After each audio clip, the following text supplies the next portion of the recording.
post-traumatique, affirmerait le docteur Hassan. Certes, l'identité du défunt est une information substantielle quand on se rend à des obsèques, mais que celui qui n'a jamais eu de trou de mémoire me jette la première pierre.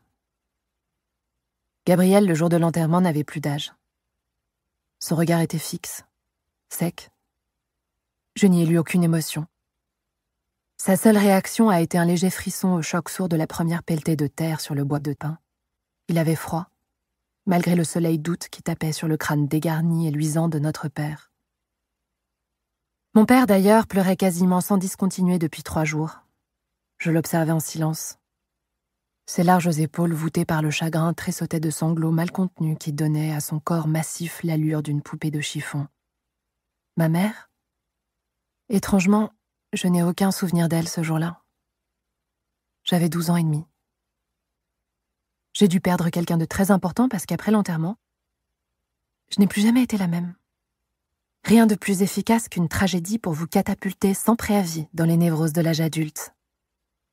Beaucoup de gens de notre petite commune bourguignonne assistaient à l'enterrement. La tête penchée vers le sol, ils murmuraient tragédie, tristesse, drame. Comme si chuchoter ces mots, la voix imbibée de chagrin faisait d'eux des gens bien. Comme s'ils n'avaient aucune responsabilité dans la tragédie, tristesse, drame en question. Si on m'avait demandé mon avis, je ne les aurais pas invités. Mais personne ne m'a demandé mon avis, évidemment. Gabriel, mon père et moi tenions chacun une rose rouge dont le fleuriste avait retiré les épines. J'ai gardé les yeux fixés sur la tige lisse et inoffensive pendant la messe, en pensant qu'il faudrait enlever les épines des gens comme on ôtait celles des fleurs. Je n'ai pas réagi quand la main tiède de Gabriel s'est faufilée dans la mienne pour y glisser une boîte d'allumettes. Je l'ai conservée toutes ces années. Le soleil rouge dessiné dessus est si délavé qu'il est désormais à peine visible, et il ne reste plus qu'une allumette à l'intérieur. Je n'ai jamais pu me résoudre à la jeter. Je ne sais pas trop pourquoi. Je ne voulais pas regarder dans le cercueil. Je ne voulais surtout pas voir qui était allongé là. Savoir était trop douloureux. Peut-être que c'est la raison pour laquelle je ne parviens pas à m'en souvenir aujourd'hui. Dans l'église, je n'ai osé relever la tête qu'au moment où j'ai entendu le son du couvercle de bois qu'on refermait. Trop tôt. J'avais eu le temps d'apercevoir quelque chose.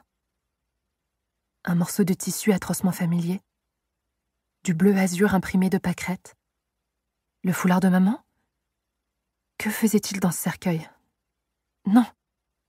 Pensez à autre chose. Effacez très vite avant que l'image ne s'imprime. Le docteur Hassan, la psychiatre que je fréquentais autrefois sur demande de l'administration scolaire, a toujours expliqué que ce n'est pas une solution de déformer les vérités qui ne nous conviennent pas. Avec le recul, peut-être avait-elle raison. Le problème des mensonges, c'est qu'ils finissent toujours par avoir des conséquences. Comme cet enterrement, par exemple. Pauvre docteur Hassan. Elle s'en est tant voulu de ne pas avoir su démêler la vérité du mensonge dans ce que je lui racontais. On ne peut pas lui reprocher.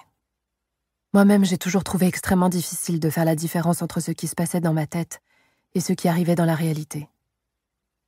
Notez que j'admets souffrir d'une légère tendance à combler certaines lacunes ou à remplacer des éléments déplaisants de la vie par des élucubrations de mon imagination. Je sais des choses que je ne devrais pas savoir. Je me souviens parfois d'événements auxquels je n'ai pas assisté, et il est donc fort possible que je les invente. Je ne crois pas pour autant être folle, contrairement à ce qu'ils disent. Je me considère même comme tout à fait saine d'esprit. La plupart du temps, en tout cas. Ma famille n'a jamais semblé aussi unie que devant ce cercueil.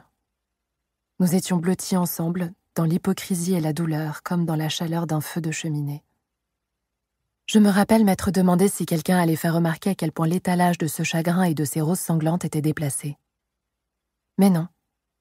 Tragédie, tristesse, drame. Voilà tout. Avec le recul, je suis toujours sidérée que personne n'ait été choqué de nous voir transgresser une règle de politesse des plus élémentaires. On ne vient pas aux funérailles quand on a assassiné la personne dans le cercueil. C'est tout de même la base. Après l'enterrement, Gabriel a fourré dans son sac à dos quelques vêtements, l'intégrale des Pink Floyd, la totalité des économies de la voisine.